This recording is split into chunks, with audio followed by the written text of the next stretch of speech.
O is for obedience.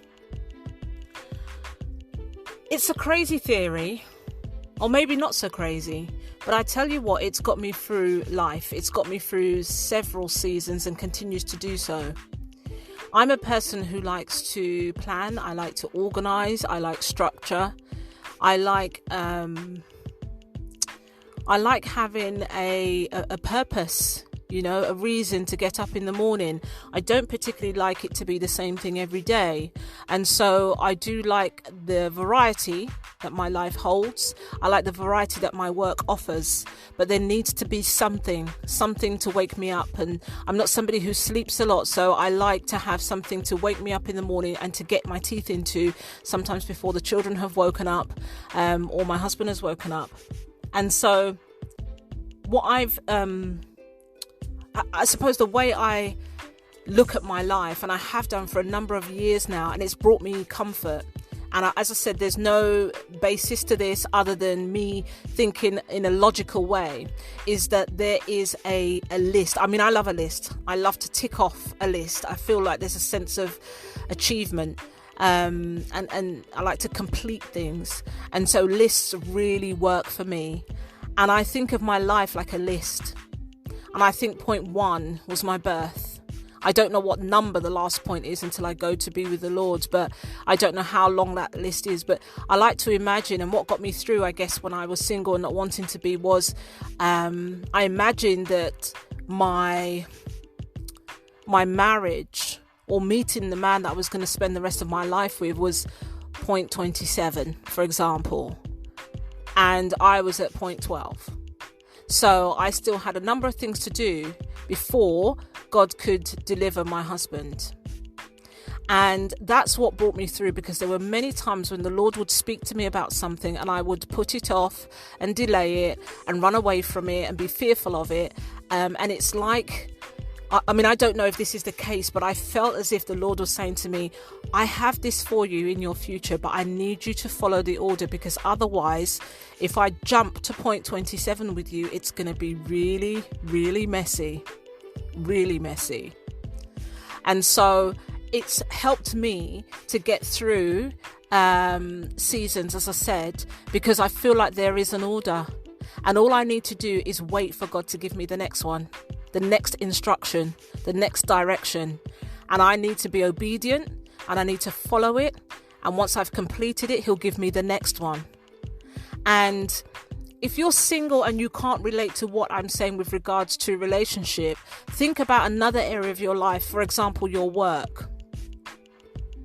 I have found that in my work, I had to go on a real journey before I really discovered what I love to do.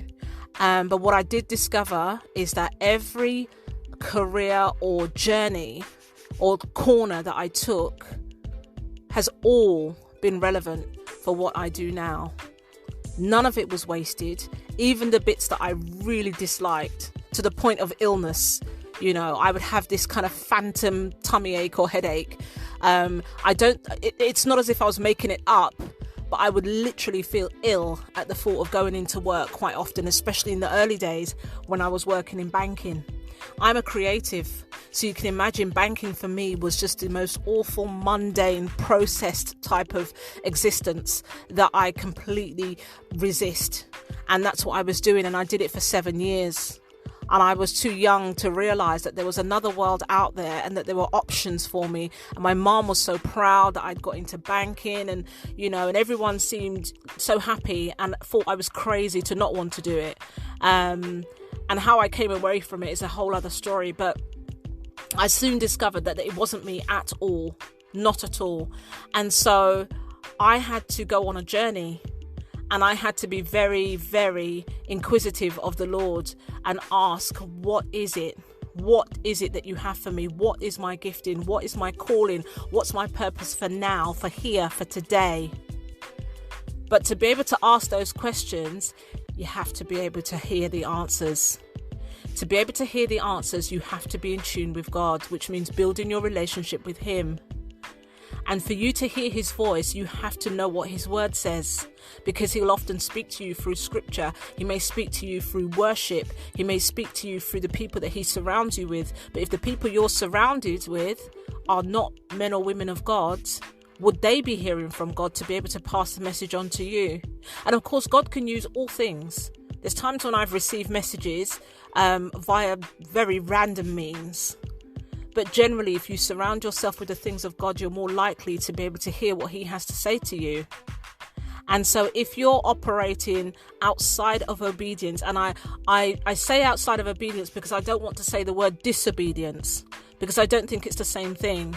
I don't think that we are intentionally disobedient to what God is saying. I think we are sometimes outside of obedience because there may be fear. There may be concern that if God removes, will he replace? There's so many reasons why we don't run headlong into the instruction and just go for it. And because, of course, we're scared. If you think about anything that God has done in your life, if he had told you the end result from the beginning, would you have done it? I'm not sure I would, because it's huge and it's outside of our remit and it's difficult and it's beyond what you could imagine you would ever do. And yet, he's got us. He's got you, he's got me. So being obedient to the Lord is so fruitful, so beneficial, and it moves you on along that list towards the goal that you have in mind.